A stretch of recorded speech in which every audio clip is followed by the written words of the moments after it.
When your mind and body mistakes chaos for chemistry.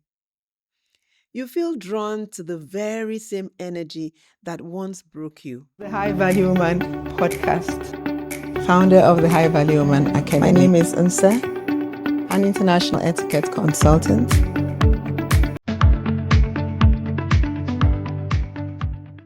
When love wounded me, I thought I had lost it.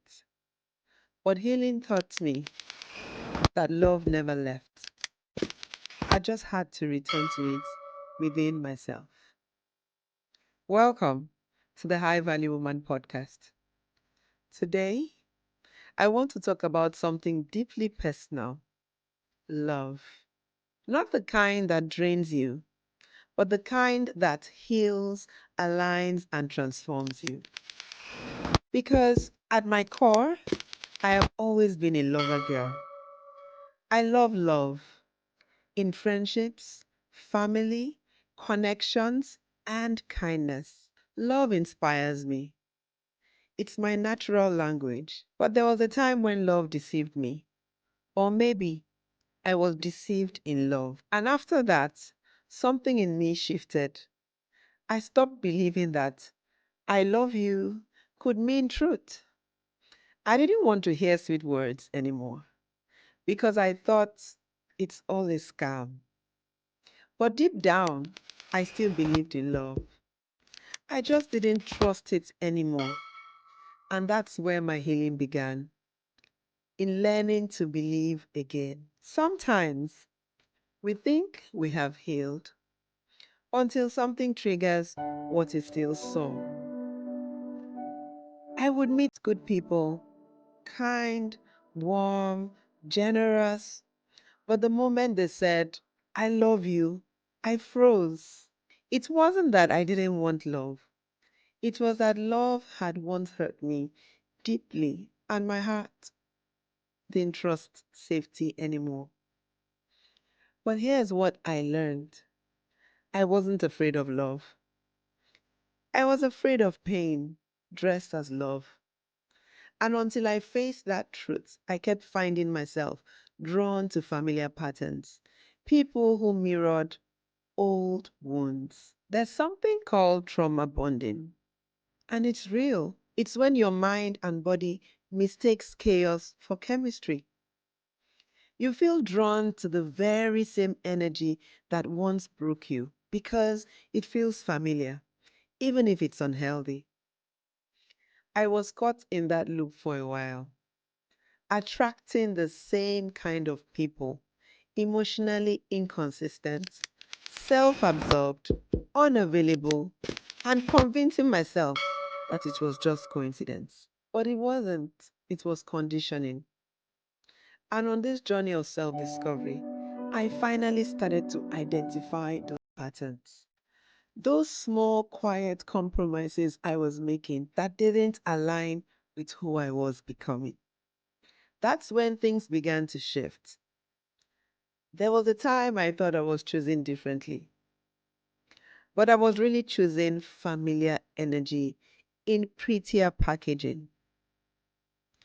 I remember meeting this incredibly handsome man, my type: tall, caramel smooth, that chocolate fine kind of handsome that makes you smile a little too long.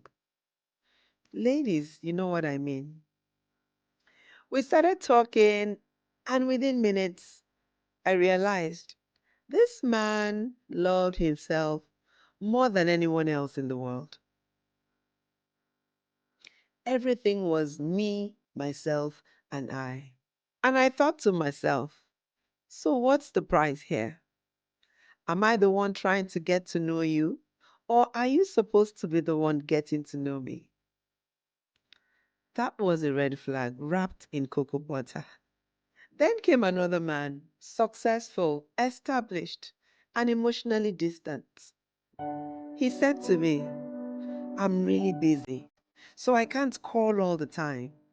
But when I can, I will. Now, the old me would have smiled and said, that's okay, I understand. And then I'll end up doing all the checking in, sending messages like, hey, just wanted to see how you're doing. But the healed me paused and thought, no, that's not okay. Because here's one thing I now know: nobody is too busy for someone they truly value. You don't have to call me every second, but if I matter, I'll feel it. Consistency is love in action. Self awareness taught me to build my choices around my values, not my emotions, not my appearances, and definitely not old habits. One of my strongest values is love, not just romantic love, but love as a way of life.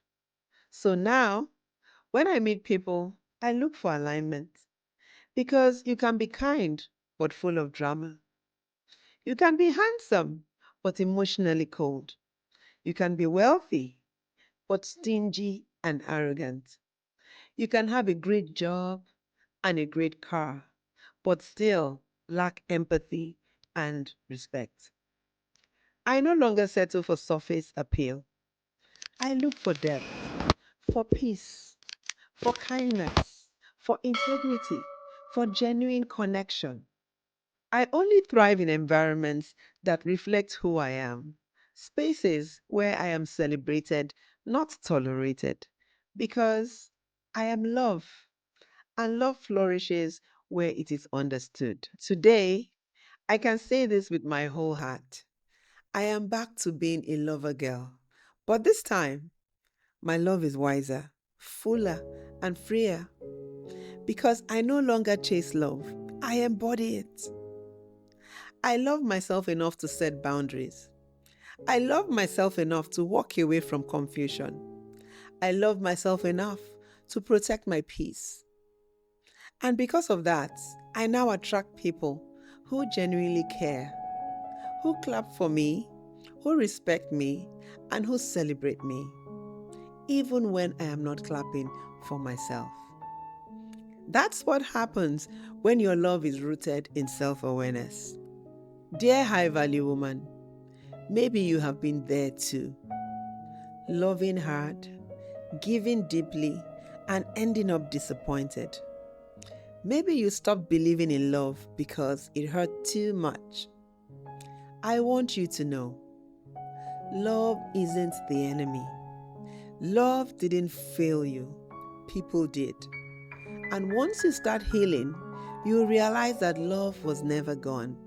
It just needed you to come home to it within yourself. Because love is God and God is love. When you rediscover that truth, your whole world changes. A few things I want you to take away with you today. Healing begins with awareness. Recognize your patterns. They are showing you what still needs attention. You are love. Stop searching for it externally. Start embodying it internally. You attract what you are aligned with. When your heart is healed, love becomes peaceful, not painful. Affirm with me today: I am love. I no longer chase it. I carry it. My heart is healed. My spirit is whole. And I am safe in love again. Thank you for listening to the High Value Woman podcast. If this episode touched something in you, share it with another woman who is on her journey back to love. Until next time, stay soft, stay self-aware, stay high value, and stay in love.